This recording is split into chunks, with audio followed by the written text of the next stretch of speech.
หัวหน้าเฮ็ดเองบัดนี้คดสำเร็จให้มันเข้านะอ้าวนี่มันตกกระบูบ่ยันมันยันมันแห้งมันมึกเลยแม่นบ่ไหวเอาลองเบิ่งใหม่มึงดูฉันลองเบิ่งใหม่มึง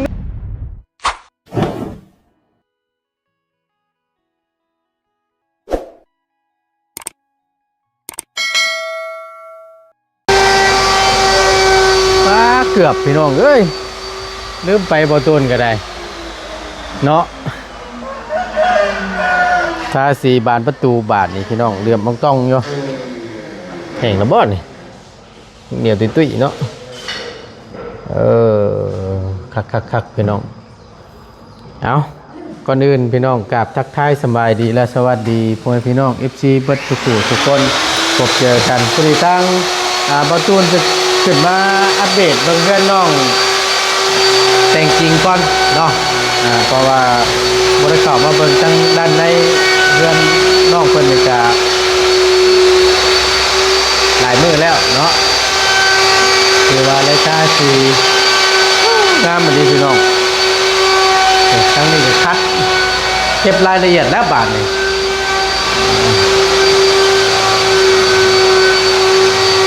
คัดตัวใดพ่อตัวเล็กบอกเขาได้เด้อ พ่อตัวเล็กๆบอกเขาเนี่ยตกแต่งสีได้พี่น้องเลยคัดสีต้องป้องกันแล้วบัดลูกโป่งลูกแก้ว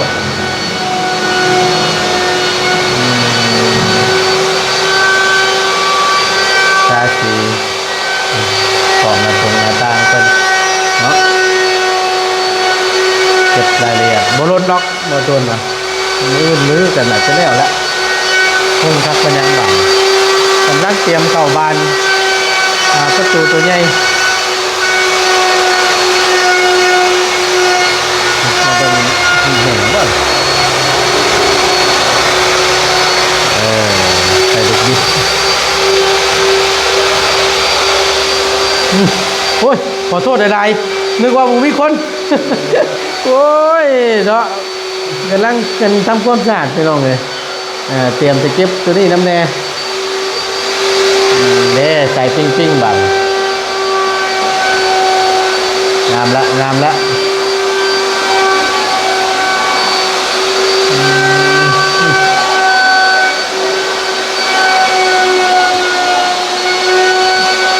สีย่อยเงี้ยนั่นนี่เดี๋ยวคนเก็บน้ำหลังพี่น้องเด้อขออนุญาตเด้อออกก่อนพอดีเขามาเบิ่งนึกว่าผมมีคนเสียดอก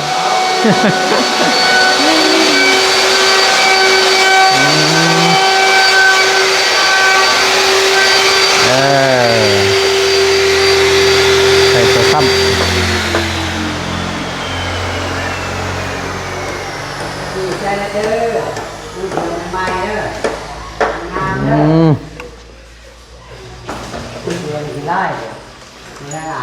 ลายดุกยุงบ่เนี่ยแม่นบ่ลายดุกยุง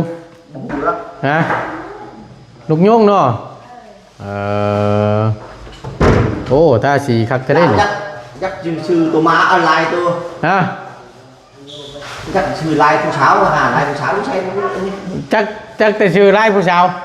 ว่าเด้อบ่ชุมเชือกจุดนี้เลยบ้าเบิ่งได้เมียนั่งอยู่นั่นนะเมียให้ได้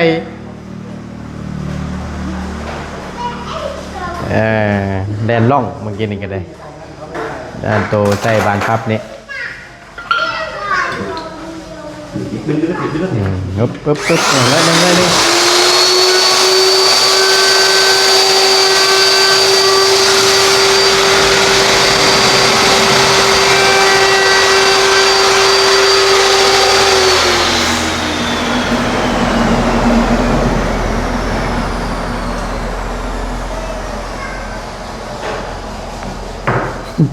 ใหญ่ยังตึงอยู่ไปเลย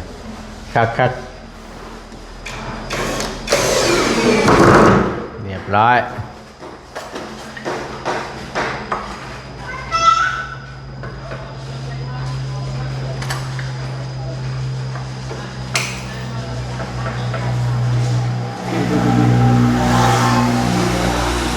lôi đi đây đi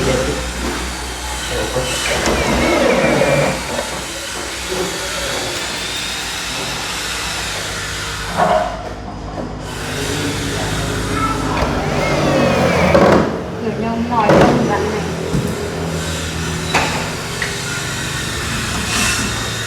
hết đi cái đó mình có được có một rung rồi hả có rung tế là bố ปึ๊บ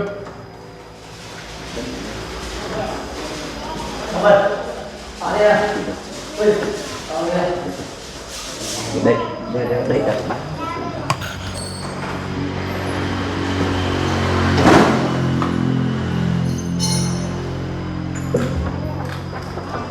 đứng đây thưa đó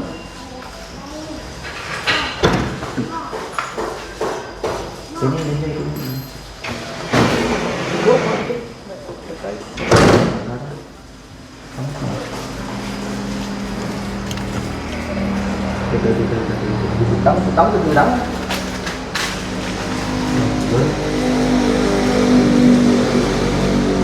tiếtบ่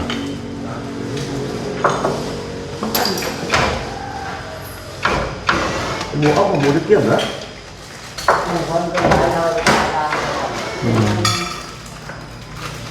เดี๋ยวให้สร้างเป็นติดบานประตูตัวใหญ่ก่อนไปหน่อยเนาะถือว่าได้เข้ามาอัปเดตเบิ่งในภายในบ้านบัดซั่นซะเนาะถือว่าใกล้ละพี่น้องเอ้ยใกล้จะแล้วละทำความสะอาดเก็บสีรายละเอียดต่างๆเนาะป๊าดตัวมีตัวห้อยหมานี่ห้อยตีนหมาอันตึกกรีนี่เบิ่งนำการหอมมอบจักหน่อยนึงทางนี้ก็ยังบ่ทันได้ละเอียดมาเบิ่งทางเพื่อนอีหล่าเพิ่นก่อนมวนสร้างเพิ่นก็เตรียมนั่นบ่พี่น้องเอ้ยตอกตึมต่ำเลยเฮ็ดไม้ค้ำโต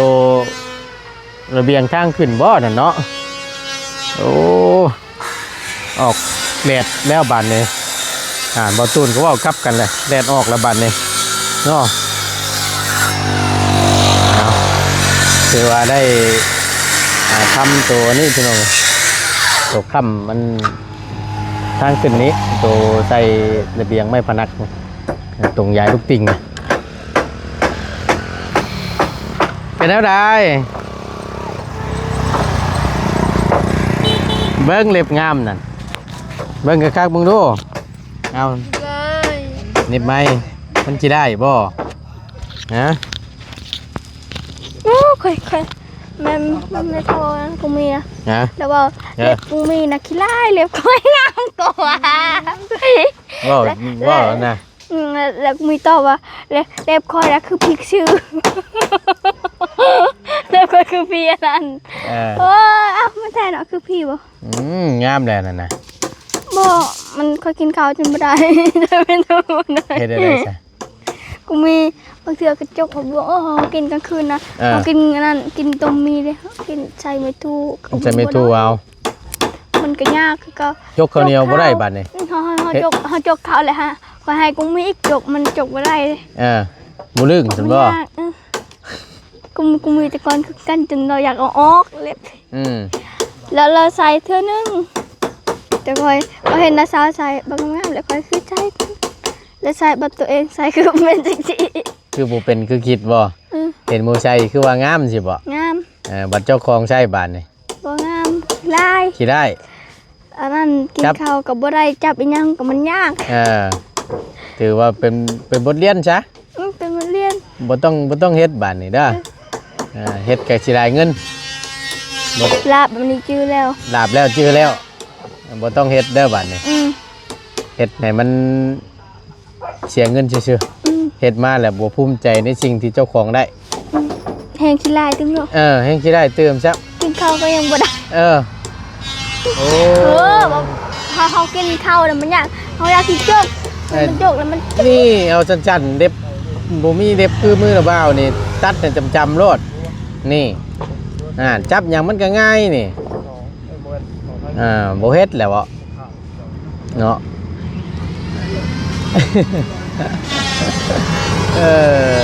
จักเพิ่นคิดผิดหรือคิดถูกพี่น้องเอ้ย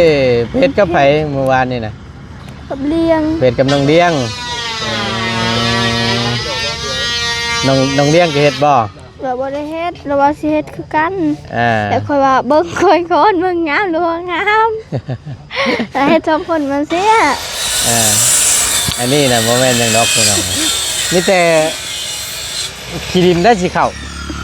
พญาติได้สิเข่าไปซ่อนอยู่ในเล็บมือน่ะจับหั่นจับนี่เฮ็ดเล็บมือยาวนี่ต้องคนมันทำความสะอาด โอ้บางคนสะอาดมันบ่ได้เฮ็ดสนั้นนะมันก็สิดินคือเก่า เฮาน่ะบ่เฮ็ดก็ได้เฮาน่ะ เอาอยากตัด อยากตัดเลย ว่าอยากตัดเดี๋ยวนี้โอ้เอาตัดให้ใจเขาคิดว่าออก มันเป็นอะไร เอาอยากตัดมันนี่ก็แต่มันคือเก่าเนาะมันงามมันก็ออกบ่ติ เบิ่งแล้วว่าเบิ่งคักเลยมันเป็นกาวบ่เพิ่นเอากาวจอดบ่ลนเติมได้เปลือกสิออกเนาะเฮ็ดได้ซั่น บ่มันน่ะสาวมันออกไวเกินเลย ทุกคน แต่เนาะโทรมาบัดนี้พี่น้องเอ้ยมันก็ขออนุญาตรับสายโดยสบายดี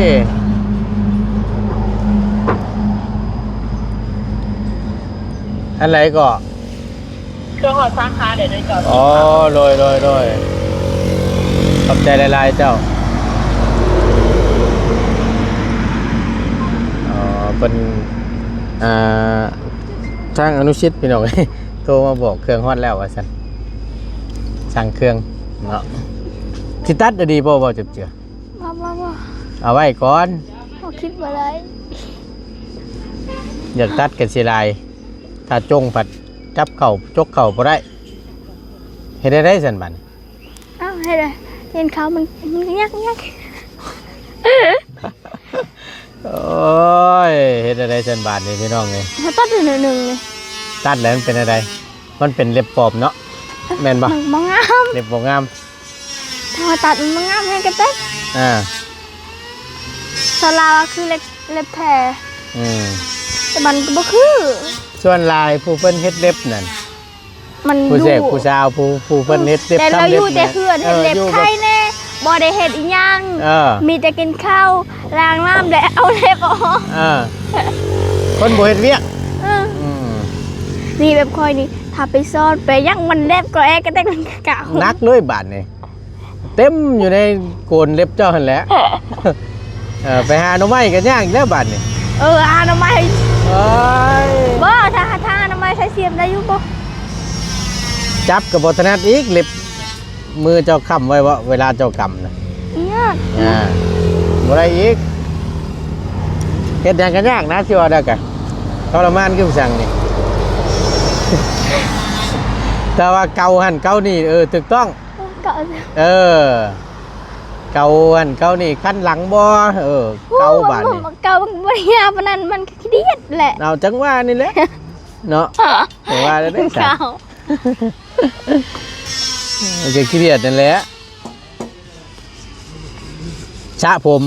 ได้เรื่องเก่าศีรษะเล็บมีเล็บเล็กเก่าง่าย อ้าวมันก็เจ็บมือ เจ็บบ่ซะ บ่ บ่เจ็บติ เคยเขา บ่เฮ็ดเด้อบัดนี้เด้อ โอ้ยลาบแล้วบัดนี้ เ เสียเงินคอยไปหามื้อใดก็บ่ได้ดอก100,000 เพิ่นได้ มีแต่เล็บนี่ขี้ลายติกินข้าวก็บ่ได้บัดนี้ พอบัดนี้บ่ต้องเฮ็ด นี่นะให้ลาบซื้อเทื่อหน้าเขาบอกแล้วถ้าเฮาบ่ได้เฮ็ดมื้อนี้น่ะก็มื้อหน้าไงเฮาอยากเฮ็ดเด้พ่อให้เฮ็ดแต่มื้อนี้ให้ลาบให้จำ นี่ก็ถือว่าเป็นบทเรียนแล้วก็สิได้ฮู้ว่าเฮ็ดมาแล้วมันเป็นแบบใดถ้า เทื่อหน้าอย่าเฮ็ดอีก เทื่อหน้าจะเฮ็ดอีกมีแต่ว่า คือมือนางมือข่อยมันง่ายแบบนี้มันจอย มือจ่อย คือมือเท่าคนเท่า เนาะ เนาะ คือคนเฒ่านี่ เนาะ มือ มือข่อยมือน่ะเบาแม่นติ โอ้ยมันเอาเข้าก็โดนกับสีนั่นน่ะนี่เลยคือคนเฒ่านี่ ใช่มือข่อยมันง่ายแบบนี้เนาะ เหมือนว่าระเบ้าเว้าเนาะ บ่ค่อยเห็นคือกัน ระเบ้าเห็นแต่เมื่อวานนี่ระเบ้าบ่อยากเว้าชื่อยันเจ้าเสียใจเต็มสีที่ยังคือคนเฒ่าอ่ะ ที่นี่ที่คนเฒ่าบ่เนาะ นี่เพิ่นนั่งเบิ่งนี่พี่น้องเอ้ยกำลังสิเอานี่ขึ้นเสาตัวนี้นี่ โอ้ต้นคือคนเฒ่า อันนี้ล่ะคือคนเฒ่าอย่ามันดอกเบิ่งเด้อเตะไปไม้เด้อย่างไปย่างมาน่ะนี่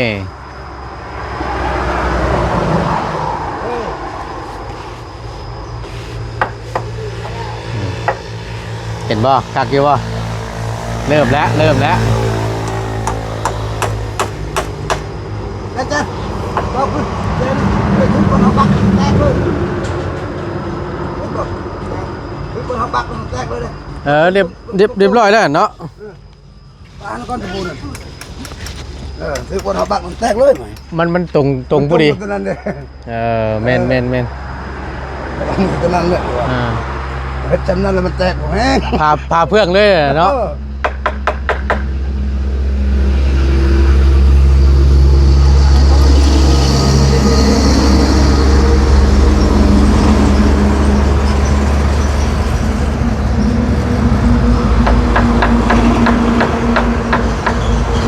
เริ่มแล้วบัดนี้เริ่มแล้ว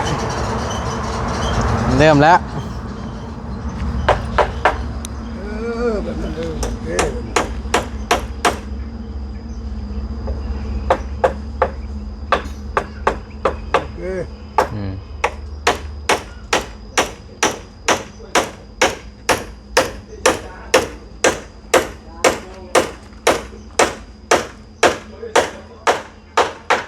ครับ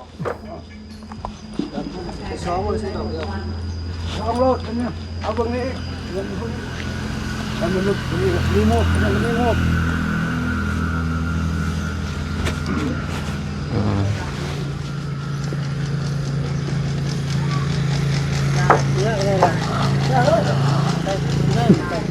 ห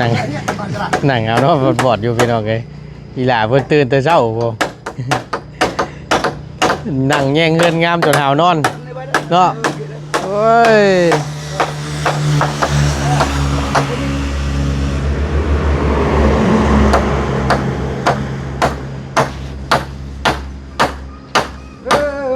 เร่งขึ้นแล้วนะ จันไปเยียบก่อน กดเปิ่นลงมาติ เยียบก่อน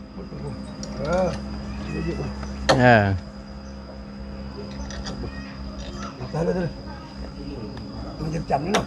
กินนะ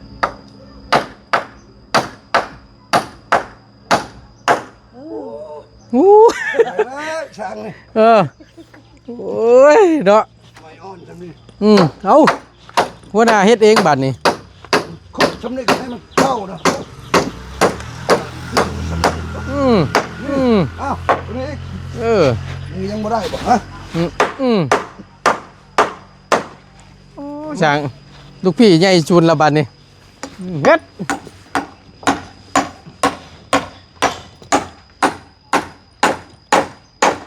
มันต้องการมันติดกระบูบ่ยำมัน ยานมันแห้งมันมึกเลย แม่นบ่ไหวเอาลองเบิ่งใหม่มึงดูฉัน ลองเบิ่งใหม่มึงดู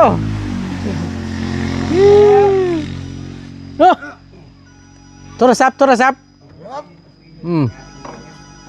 มีสายด่วนโทรเข้าได้นั่นโอ้ยเพิ่นหยอดมาให้ซื้อเพิ่นหยอดมาว่าผลนั้นตกอยู่บ่นะเขาว่าผลตกนี่แม่นโทรบ่ติดดอกสิปิดเครื่องแหละใส่ไว้ไหมในแสงไว้มันจะไปจันเลยลงขึ้นตั้งขึ้น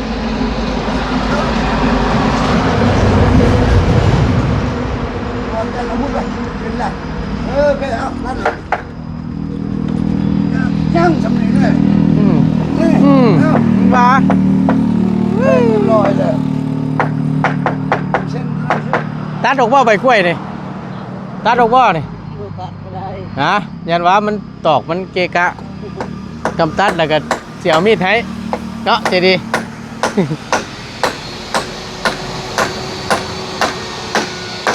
เอ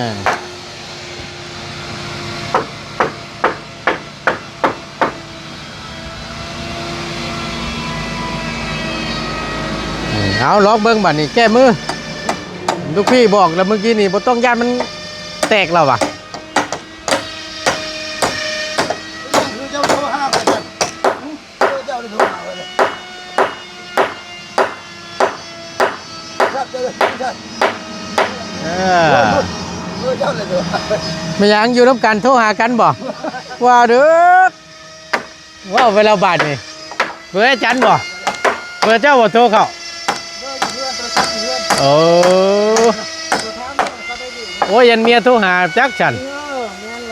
แม่นแล้วยันเมียโทรหา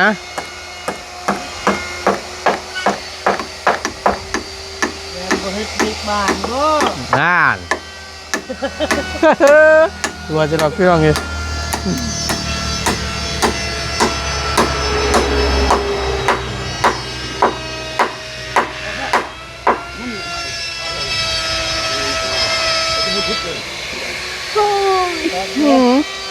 เอาโน้ตบอดบาทนี่ไปพักผ่อนช้าชันบันนี้ไปพอดีทั้งเราบ้าก็คือเมื่อกินข้าวกินน้ำก่อนเด้อไปสบายดีอยากนอนมาไหมล่ะบ้ามาเดี๋ยวเราบ้ามาเราจังมาไหมไปพักผ่อนก่อนกระบ่าวกับพ่อเราพี่น้องไงนั่งแย่งเงินงามอยู่ร่มต้นหมุงยุ่งนี่เอานอนวอดอยู่เดี๋ยวนี่เวียนนี่เดี๋ยวเบิ่งไปน้ำกันเนาะแต่ว่าแม่น้องเจดีจักไปทั้งใดพี่น้องไปให้อีกบ่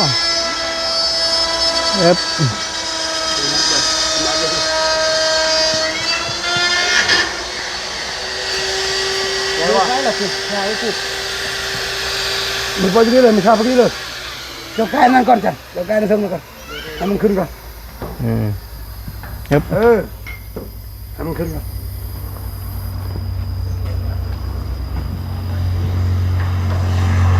ที่ปกคลุมบันไดยื่นออกมานี่วิดพอดีหลังคาพี่น้องโอ้ยค้อนสิตก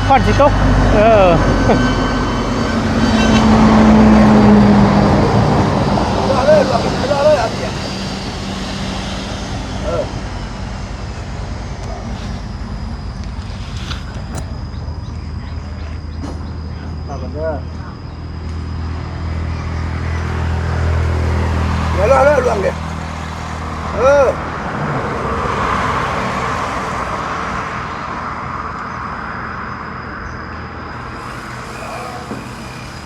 ใกล้ลองก่อนจ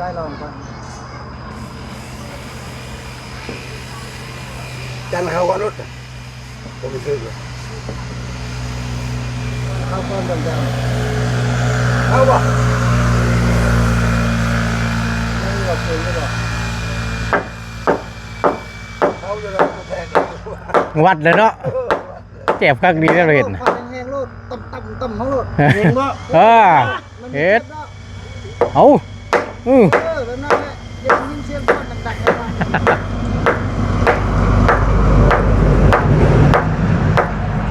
ล็อกเลยใหญ่ต้องเต้นกูล็อกเลยล็อกนึงเอาล็อกครั้งนึงก่อน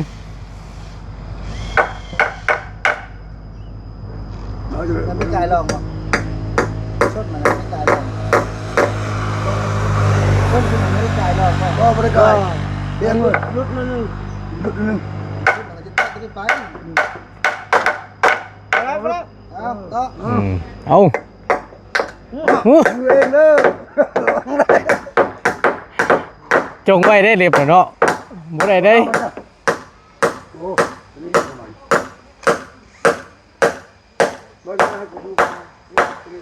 ปั๊บแน่เป็นยังไงบ้านนี่หลังฮือโดน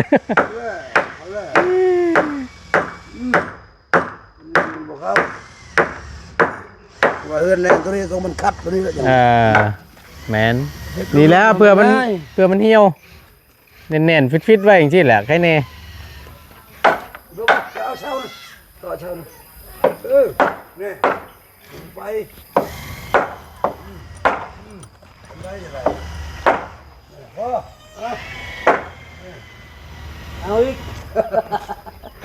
เอาให้เต็มที่ลงมันนี่ตัดเลยบ่ตัดก็ตัดเลยไปเลยพี่มูดอกไอ้แร่ไว้แร่จะได้เอาลูกตัดตัดเลยนี่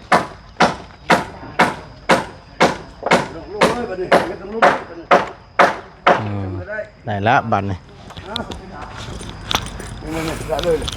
ตัดเรือนะ โอเคพี่น้องเอ้ยบ่ตุนก็สิได้ขอจบคลิปปิดคลิปลง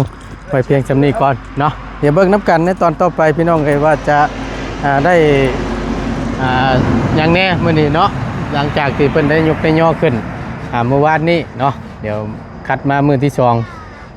ถือว่าได้วางแปรวางหยังถือว่าแล้วเสร็จสิ้นเป็นที่เรียบร้อยแล้วก็พร้อมเฮ็ดเสาค้ำตรงอันทางบันไดทางขึ้นว่าซั่นซะเนาะเอาอยู่ดีมีแห้งพี่น้องเอ้ยพบเจอกันคลิปหน้าโชคหมานร่ำรวยเด้อพี่น้องเด้อสำหรับคลิปนี้บ่ตูนลาแล้วสำบายดีเด้อ